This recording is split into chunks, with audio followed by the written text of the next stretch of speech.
purchase application.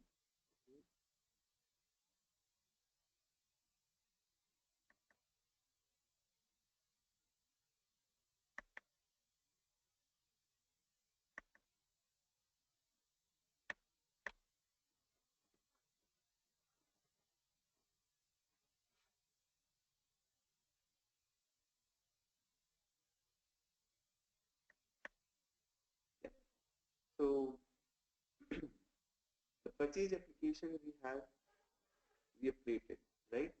So we can see when you create the first time application, okay, what are the different cases you have created? You can see it here. Okay, we have given two cases, payment and purchase. So that two are now visible here. We have created multiple data, customer, address, right? So all that will be visible here. So they are the different data types we have created, which is visible in the address, customer, payment, purchase. The four different type of database we have created. Okay, and then we have the application. So that the application actually the main work class is actually everything, whatever the rules we're going to create. This is the implementation layer. Okay, so most of the work we mainly do in the implementation layer. So there you can have two cases. So respective class is there for that. Okay. If you want to see the complete structure of your application, you just give the organization level, top level class name.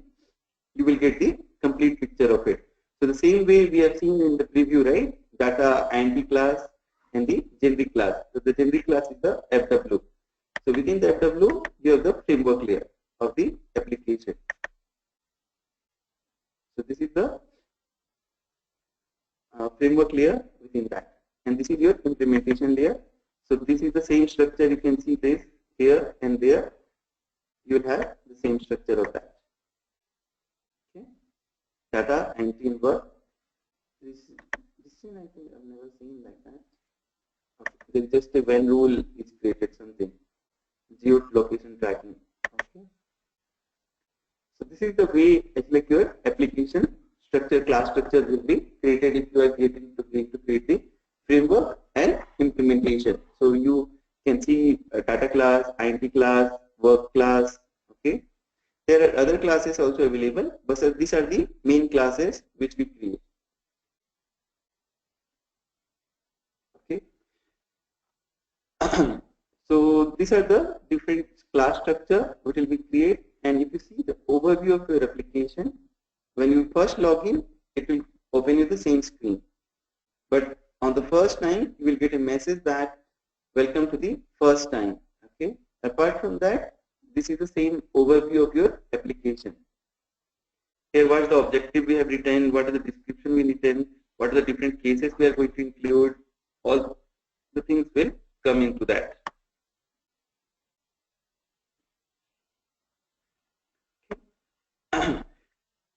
And you have some actions that it will like document the application, generate sizing, package application, and log the application. So there are just different options are available.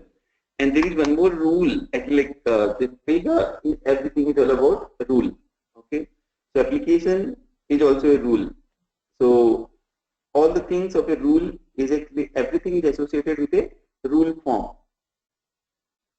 In the form, all the properties, all the related of that rule will be there in that particular form. Okay. So this is like your this is the application rule. So all the related things of that application, what are the keys, data, rule sets, okay, and integration you are going to use in that one. Everything you will see it in this single rule. Okay. And if you see your build on application, because we have given the framework application, so it's based on the framework application. So it is like we have two applications. One is the framework, another is the implementation layer application. So if you see it here in the implementation layer, the actual application is based on the framework layer, and the framework application will be based on the Pega rules. Okay, so that's the dependency will come from that. So purchase is based on the framework, and framework is from Pega rules. So normally when we create the application, we have given Pega rules and framework and implementation. So it's created two layers. One is the implication of the two structure, one is the framework layer and another implementation layer. Okay.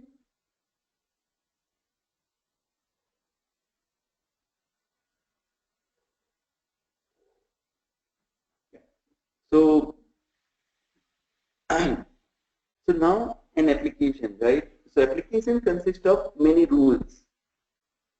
So this is the class structure. This is actually mainly called as ECS, Enterprise Class Structure. Okay, we'll discuss about that in some of the point.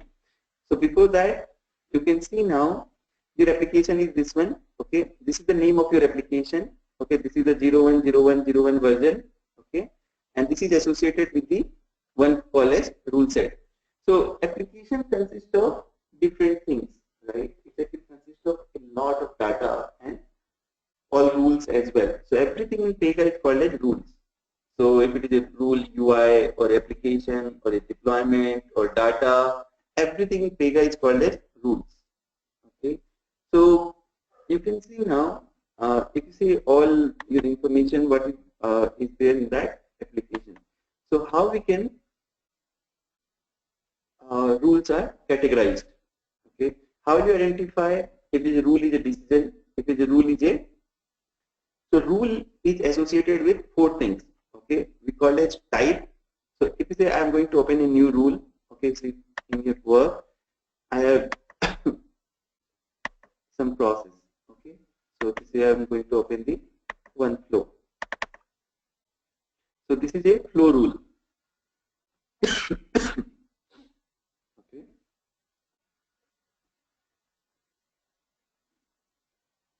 So when you create a new rule or you want to update any rule, so you can see at the top of that there is four things to identify a rule. Okay, what is that? So you can see that first thing is the type of the rule. What type of rule you are going to update?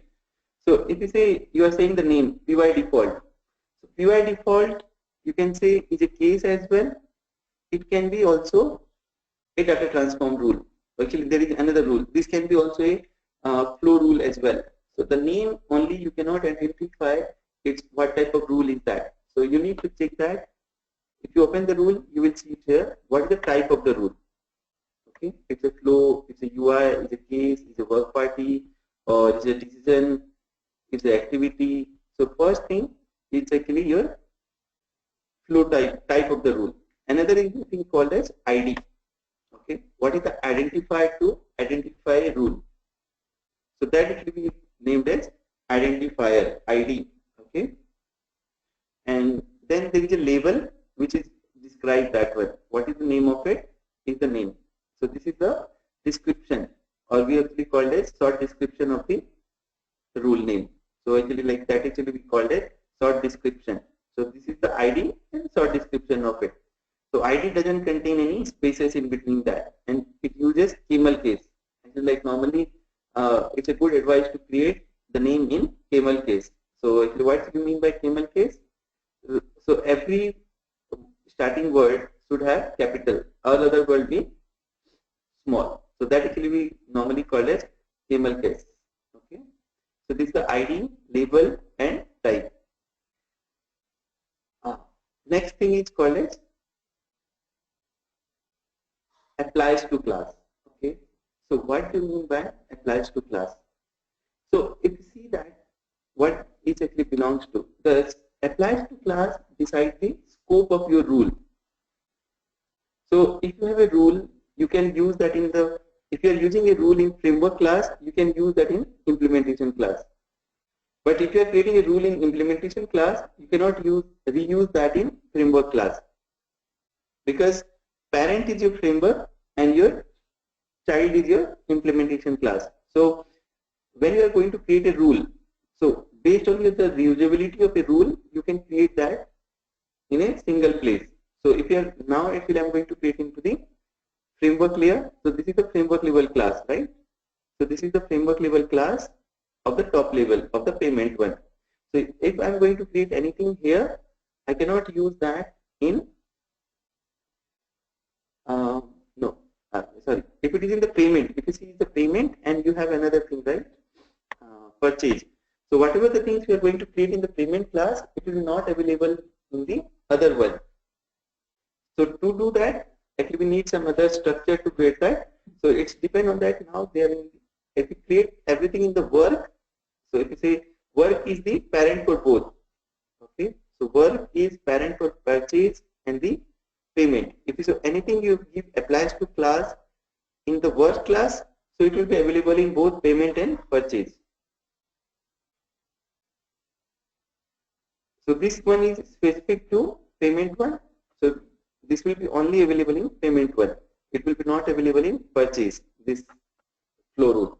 Okay, so that actually we call it applies to class. So that defines the scope of your rule, how you can reuse the same. So that actually also important. Okay, and finally, like you have different rules, how you can store that. Class doesn't contain or store the rules. So rules are getting stored in Pega we call it rule sets. So that is like if you have a different folders, okay, you want to store within that you have some other folders as well. So depending on the type of the file, you are going to store in a different folders. So same thing within the rule set, they have categorized with the type. We are categorizing the type of the rule, and within the rule set, we are going to store that all the rules within that. Okay, so the rule set is the container of your rule, and also it is useful in the deployment as well, because that contains the source. So when we are going to deploy, we take the rule set and deploy into some other environment as well.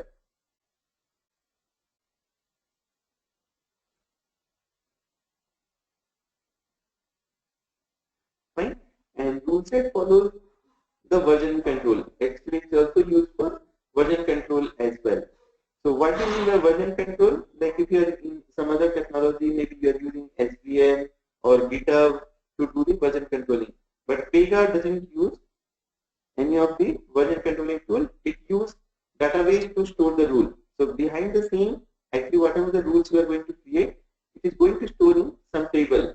And within the table, it uses some logic so that it will be part of a particular rule set and particular versions.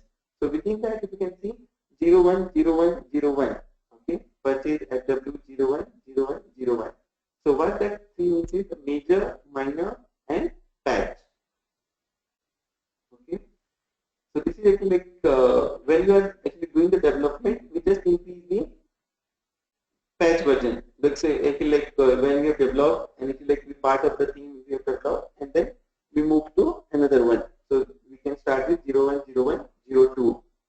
And once we completed like 010199, then you can start with 010201. Okay, so that's actually you call as rule sets. So all the rule set of your application will be what are the different application in your application is there. You mention it here. So like your purchase rule set, purchase integration rule set, organization rule set, organization integration rule set. So all the 4 rule sets you are mentioning that. And if you've seen the purchase FW, so you have purchase FW framework, purchase FW integration layer, organization level, organization, and there is one UI kit. So that is give you a better UI picture and all the rules are there in that rule. So we need to, normally it's doesn't come, but Pega is like it's not included as part of the Pega application. They have included as a rule within the application.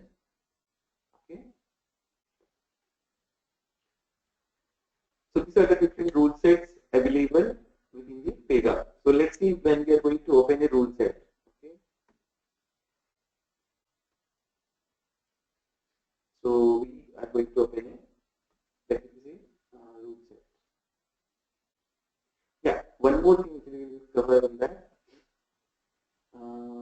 Okay, we'll come back to rule set because the rule set is every day we are going to, when we are creating the rule set, we'll see it out.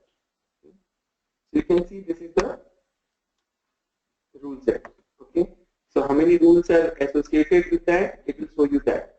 And how many rules actual in the version is there? Is that one, 8. So actual, which can be version control or discount. And what are the things? Some of the rules are actually things like that, it's not part of the version control. So like if you say operator ID, okay, or in any class, so class doesn't require that much changes, right? Actually, like if once you have created the class, the same class can be used multiple times. So class, application rule, okay, operator ID, organization, division, or that doesn't contain any version controlling. So for that, if you say in the rule set, it's just associated with the rule set. It doesn't contain any versions of it. 01, 01, 01 is not there. But if you see any rule, that it will be associated with the rule of version. So it will like that can be changed multiple times. So it will be in different version. It will be, have a different flavor of it. Okay.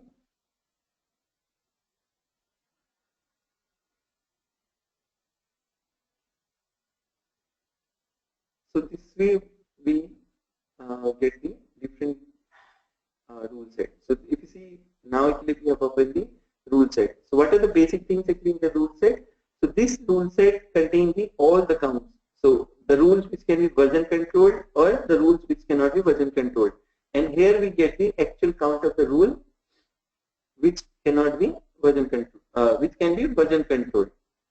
So all the rules you can click onto that, you will get the all the rules which can be version control in here. So we have 8 rules in that. And here you see that all the rules which cannot be version control. So this is the ARO. We'll talk about the security. So all this, one of the rule is not version control that one. So that's if you like.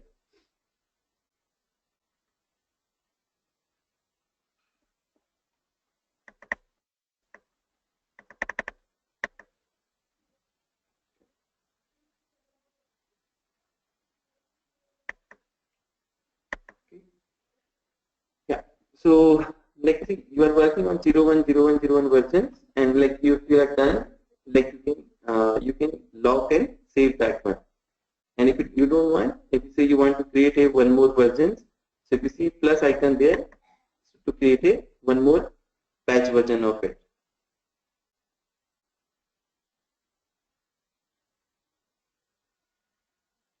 Okay. So that is we are creating 01, 002.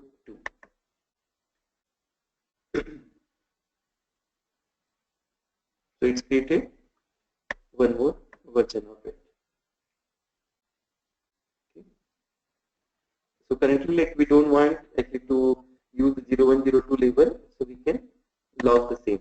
So while logging, it will ask you for password, and if you want to unlock later, you need to give the same password. So by default, I'm giving it rules here.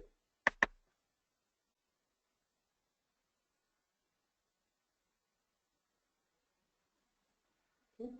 So now it's actually logged one. So you can see the symbol here is logged, and this is unlocked. So if it is logged, it will show you in a different way.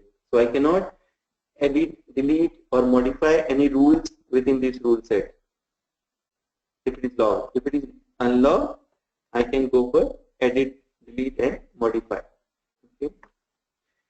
So the next thing is your version control, right? See, now if you are seeing it here, are you seeing actually like I can make modify without anything. So if there are the rule which need to be modified with multiple people, how you can control it? So Pega provide one feature is called as check-in, check-out. Okay, there is one more feature is called as private edit. So what does that mean? That so if you want to make changes, you need to first check in the code.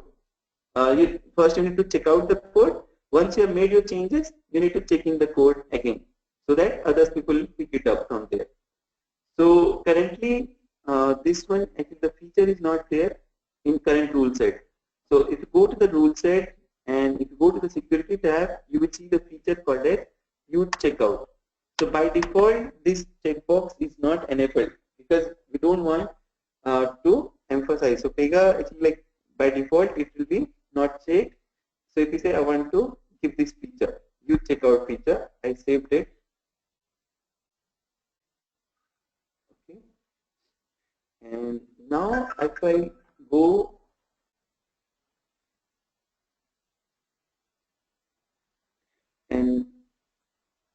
I rephrase this one. Okay.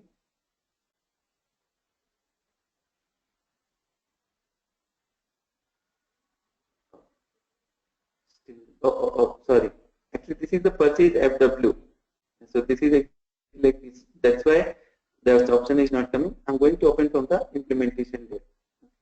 Let's see, like we'll have the same in the payment process. PY start case will be there.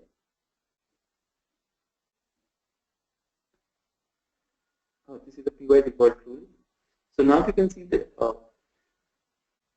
So we'll do that same option with the purchase FW framework as well. So this is we want to purchase FW rule set as well. Give the checkout feature, and then we'll see.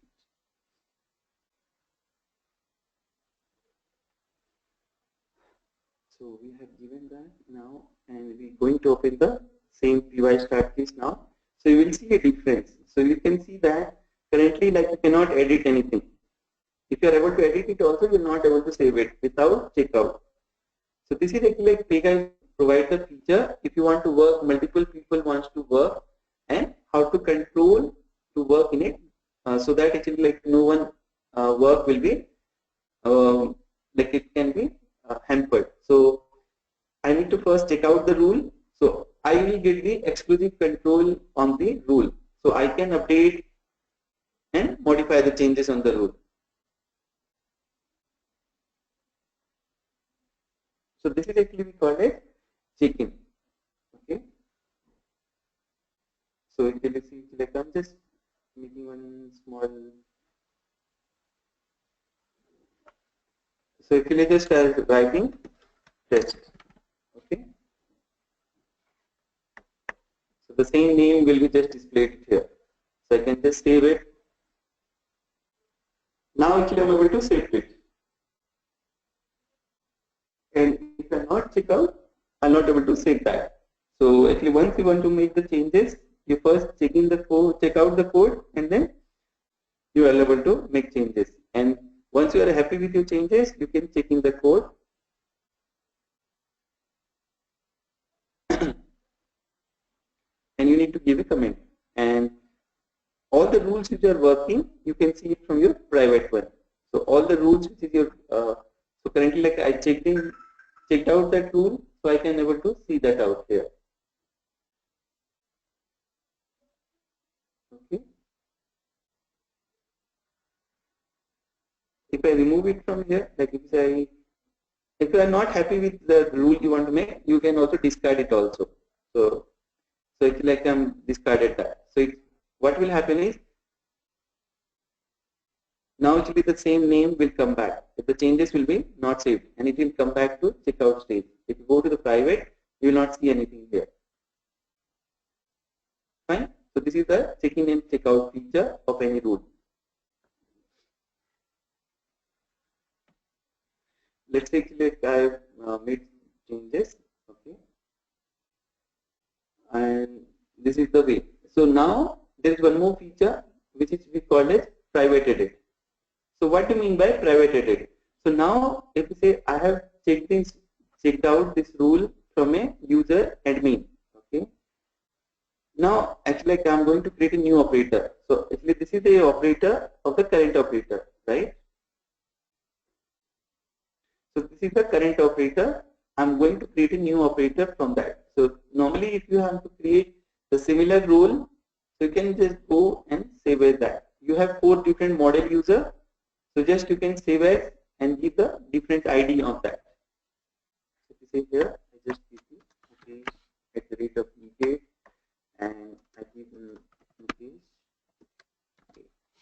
Okay.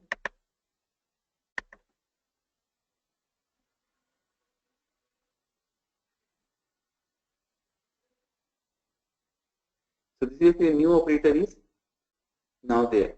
Okay. So private edit now, let me say this rule. Okay, the PY start case is used by a different.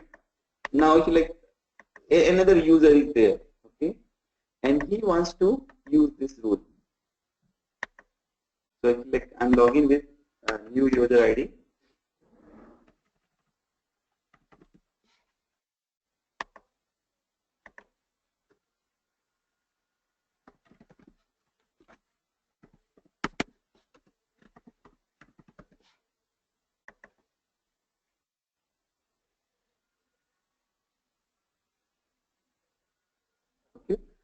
So here, if I go to my app and same place, before the flow work. So let's say directly we will go to the payment class. We have process flow UI start case. So because this rule is already checked in by another user, I got the feature called as private edit. So if I click onto that, I get to know who has checked out that rule. So this is just giving that this rule is checked out by admin. Okay. So this time, if I want to make changes, I can go with the changes. Okay. What is the new feature is that normally when you do the check-in, check-out or private edit, it copies the same rule in your personal rule set. Okay. So what does the personal rule set? If you see your operator profile, there will be name of that. So this is my personal rule set. Okay. So first, if you like it copy the same rule, so it is also take the parity. So whatever the rules which is present in this my personal rule set, first it will run from there. So now if I make it private edit, so the rule is present in my. So if you see you want to look for this specific class name, you will get that in the my private rule. So you can see that the rule is present in both places. So if like it was admin also is present, it also present in Mukesh and also in the actual rule set. Okay, purchaser to do that. So if I log in with the Mukesh, it will run from the this version. If I log in with admin, it will be run from admin. If any other person will run, it will run from this one.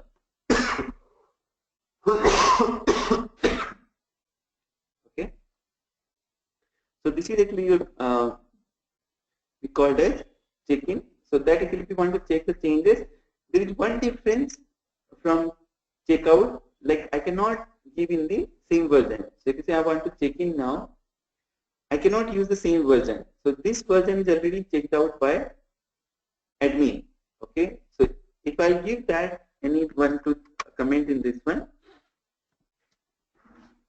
it will give me error.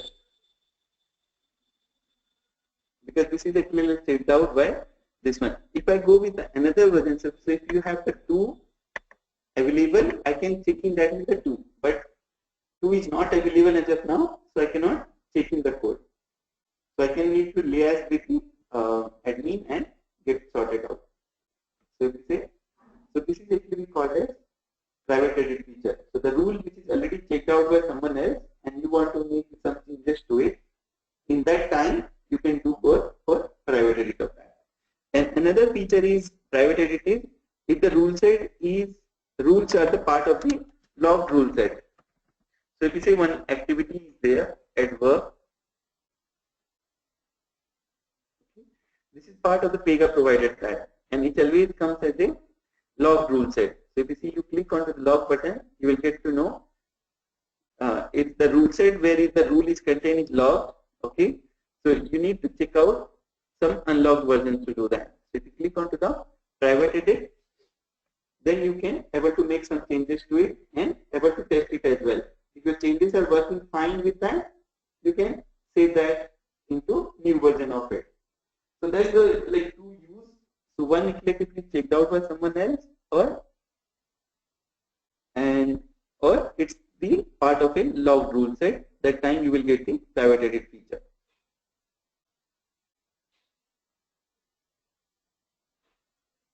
Okay.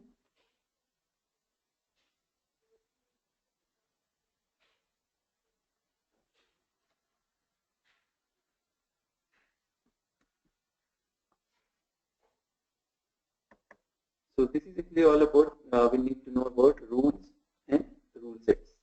Okay. Yeah. Let's actually come to back to the class structure. Okay. So this is you can see your complete class structure is there, and each actually green leaf you see here is class. Okay. So there are some of them are the top level class. So this is the normally if you see all the classes which is showing at the top, we normally are created in. So there are normally in Pega we call this two type of class, abstract class and concrete class.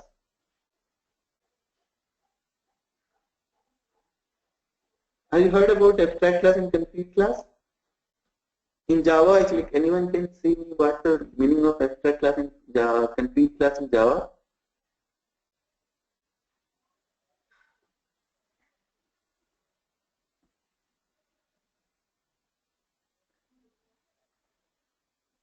Shakir? Yeah, Mukesh. Any idea on abstract class, concrete class? Yeah, I've got it. So abstract class generally we can use that wherein we can inherit another classes, and concrete is which is concrete and we use it for that particular instance. Yeah, that's right. Exactly. Thanks, Shakir. So yeah, so abstract class, actually we say, what is abstract, right? Abstract is, you can see, actually the model. Like we don't want to recreate the same thing again, right? So you are creating an abstract model, okay, and then you can reuse it in some other form. But you want to create something actually which will be an abstract form. So you cannot want to copy that one. You can reuse the feature of it, but you don't want to copy of the same class. So that is like we call it abstract class which cannot have any instance of it. So all the top level class mainly we create as, so if you see the definition, if you click on that, you will see the definition of it. It will open the class rule. In the class rule, you can see that it's actually created as a abstract class. Okay.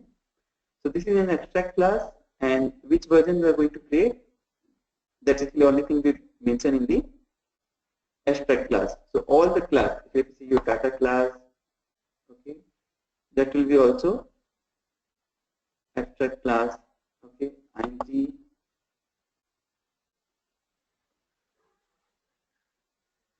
is also an abstract class.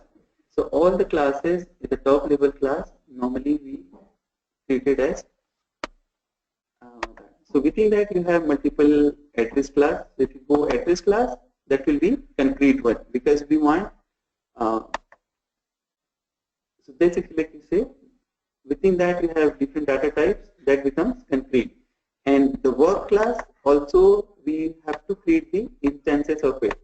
So the work also created, only the work is comes as concrete class. Okay.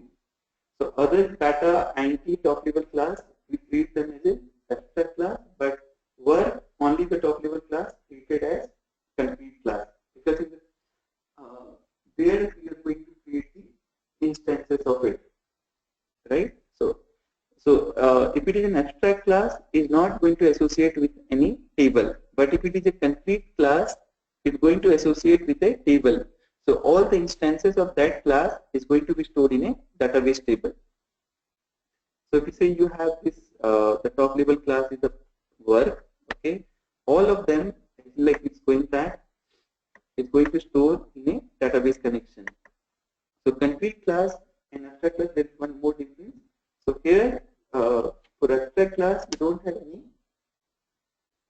association for the table, but in case of a concrete class, we associate that with a table name. So this is the table which is the behind of the scene.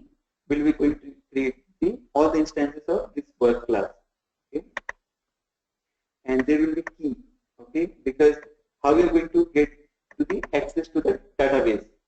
So for each of the table, we create the primary keys to get the access from the data to that. So this is another difference. There is no key, no database concept in abstract class. In concrete class, we need to provide these features. Okay. Another difference is coming as is this one. Okay. This is a unique concept in Pega only, class group. Okay. So what is class group? So class group is, one thing is that, so there are three options are coming as is a class group, does not belong to a class group, and belongs to a class group. Okay. So class group is nothing but, it's actually like if you say you have some related work types. Okay. So within that, if you can see, we are now within the eGate So within the purchase, this is the application name. Okay. Within the purchase application, you have two things: payment and purchase. Okay. So payment and purchase are the two work types. Okay, that belongs to the same class group. So all of the instances which are going to create, it will be going to store in a single table. That will be work group. So if you say work, when we are opening the work, okay, so it's saying that is a class group. When you are going to open the payment and purchase, okay, the definition of it will say belongs to class group, and you need to keep the name of the class group. And you open the test connection of it is going to map to the same table. PC, EA, purchase, work.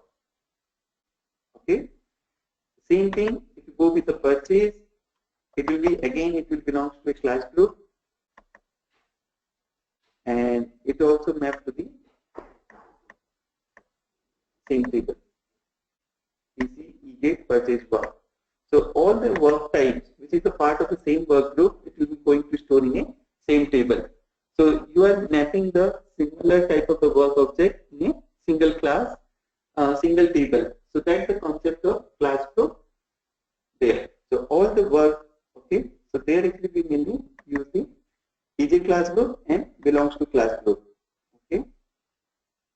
And all the data side, okay, data and INT, within that if you have any class, that will show you does not belong to a class group, because they are doesn't belong to any class group, so they will store in a invariable. For each data type we need a separate table. So that's actually like we mentioned that it does not belong to a class group. Okay. And normally when we create the first time the data class, it will not associate it with any key or any specific connection, because we don't want actually how we are going to create the data, how we are going to use the data. So normally when you see any data class or INT class which is not mapped to any class, there is a specific table which we call as PR_other. Okay. So when we are not using any other table, it is going to map with the PR_other table. So if it is not mapped to a specific external table, it's going to store all the instances of this table in PR_other table only. Okay. So this is the difference between your belongs to a class group, EJ class group, and does not belong to a class group. Can you talk again? Does not belong to class group again? Yes, Shakir? This does not belongs to a class group. Can you again say that? Yeah. So normally, see, actually, like the work types only we are going to make as a group. Okay. For data classes, so see, you have address, you have customer, you have purchase history, right? So all of the things are unrelated to each other. So data are not related to each other, so you don't want to store them in a single table.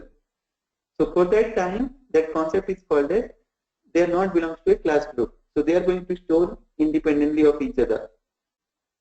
And normally, when we first create the data type, it's not going to associate with any other table. We need to specifically map that.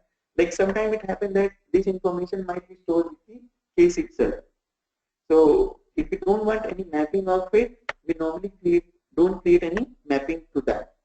So that time it's going to store in a specific table we call it PR_other table.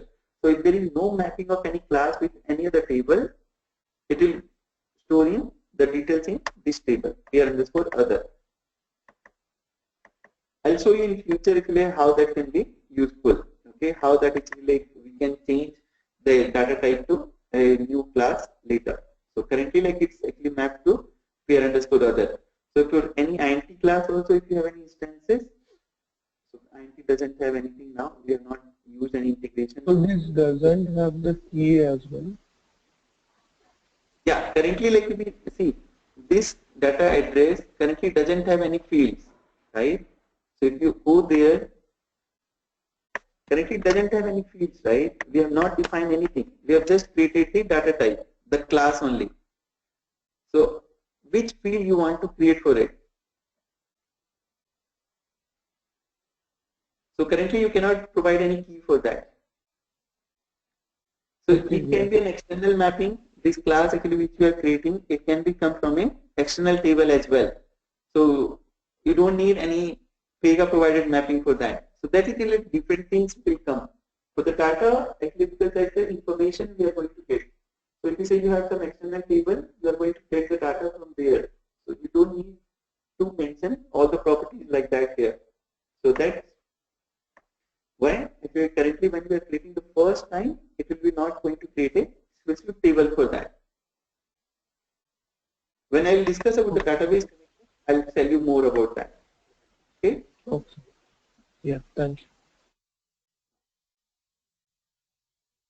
Yeah, next, actually, like if you can see, is actually the word for inheritance. So this is the important concept.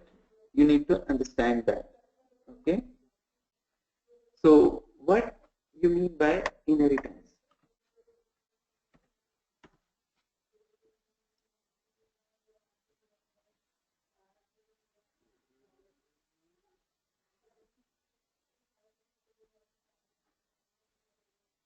Okay.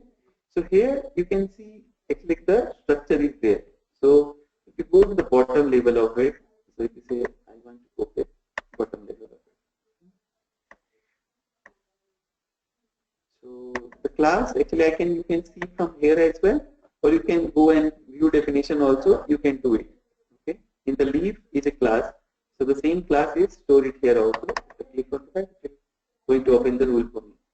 So here you can see that there are two types of inheritances available in Pega. We call it directed inheritance and pattern inheritance. Okay. So here you can see that this is the parent class. So for any class which is created in here, it is going to first in the framework level. Okay. So this is a framework level class for this one. So for this is actually directed. So that's the initial parent table for it. Okay. So this is the similar that all the properties, methods, rules which is available in that framework, it can be used in the implementation layer. Okay. So if you open that, it will be initiated from work dash cover dash. Okay. So this is a framework layer which is the parent class for work dash cover dash, and work dash cover dash has the parent class of work dash. So work dash has parent class of @base class. So this is the @base class is the top level class. So he is the parent for every class.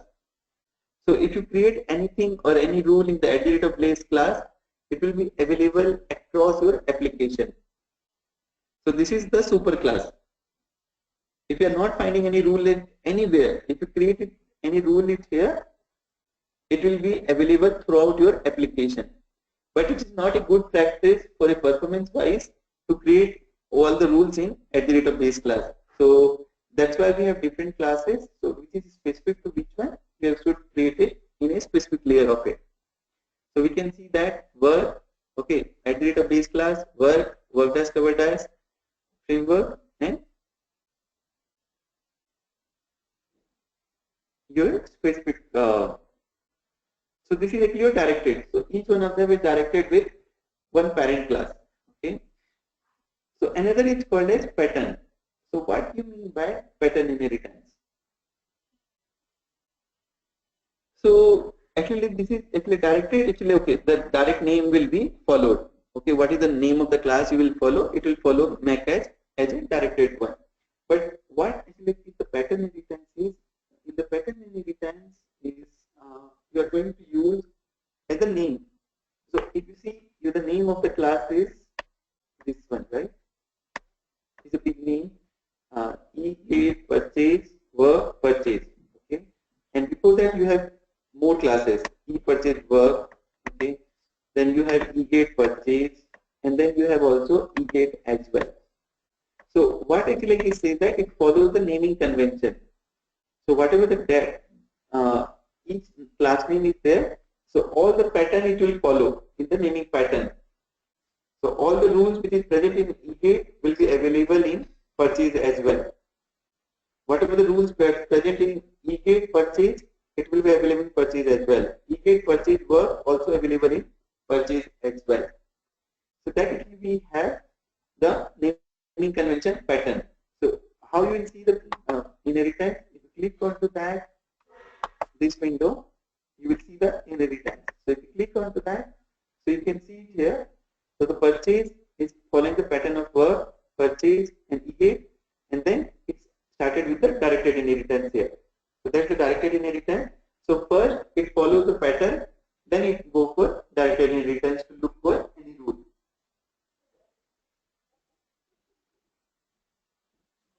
Okay. So here again, see, it again follows the pattern. So from that work, then purchase FW, e-gate FW, then actually again e-gate FW is from work as, covered as, and worked as, and finally built at the rate of base class. So for any rule which is present in, so if you are looking for a rule, like if you look for first here, then here, then here, then here. If it is find it here, it's fine. If it doesn't find it here, again it will take it in framework, here, and finally let's say a base class. If it doesn't find the rule or data in any one of them, then it will give you an error. Otherwise, this is the way the pattern will follow, and any rule which is actually like you want to create it, the inheritance per will check it out. Okay. Got the difference? Pattern inheritance and directed inheritance.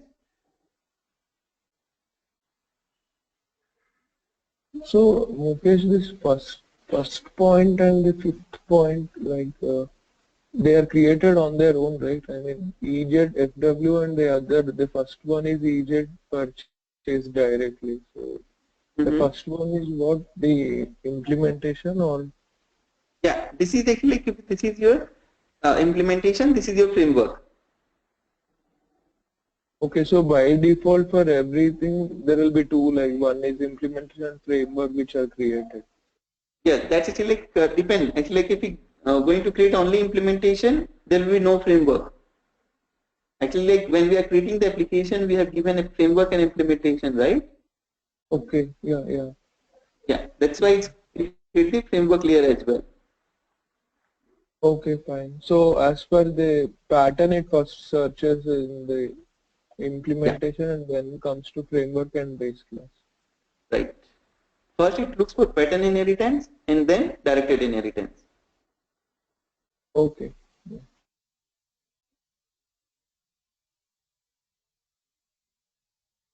So this is the different things which should know about the initially class structure, rule sets, and rule forms. Okay.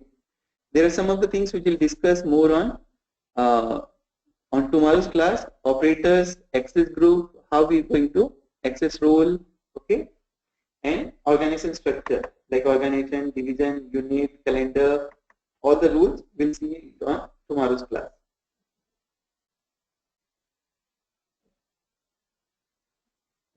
So this is actually mainly like your class structure, different concept of the inheritance, abstract class, complete class, class groups, and rule sets, rule set versions, minor, major, batch, and your applies to class rules. Yeah. So this is the different application rules we have covered up today. So we'll talk about some more the building blocks on tomorrow as well.